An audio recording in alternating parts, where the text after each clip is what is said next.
کائنات. بگو میشنوم. ببین من نمیدونم تو مشکل دقیقاً با من چیه. من واقعا نمیدونم چی کار کردم که داری اینطوری مجازاتم میکنی.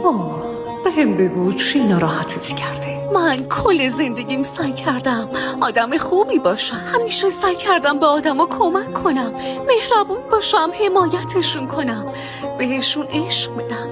من هیچ وقت براشون آدم بدی نبودم. من میدونم که تو آدم بدی نیستی. پس چرا همش آدمای بد و تو مسیرم قرار میدی؟ چرا همش آدمایی رو میفرستی که به هم آسیب بزنن؟ گوش کن، من هیچ کس رو بی دلیل وارد زندگیت نمی کنم. هر کسی که وارد زندگیت میشه یه رسالتی داره و قراره یه درسی رو بهت یاد بده.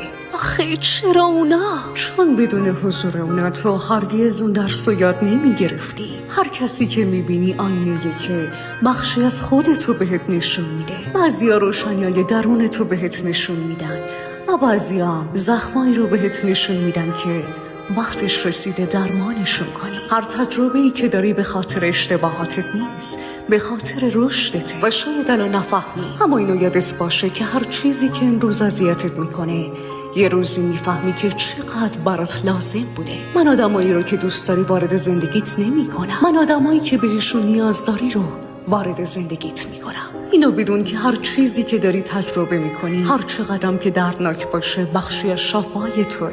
تو این مسیر رو انتخاب نکردی، ولی روح تو انتخابش کرده. روح تو همیشه میدونه که به چی لازم داری. اون چیزی که فکر میکنی نباید اتفاق میافتاد دقیقاً همون چیزیه که باید برات اتفاق میافتاد. من نمیخوام تو رو اذیت کنم یا حتی مجازاتت کنم. من میخوام که بیدارت کنم. اون چیزی که امروز اذیتت میکنه ممکنه فردا تبدیل بشه به جواب دعاهای قدیمی. فقط لازمه که صبر کنی.